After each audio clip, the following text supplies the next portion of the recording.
bilen gündüz var.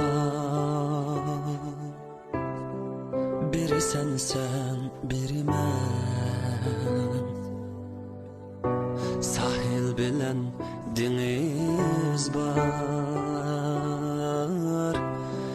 Biri sen, biri men.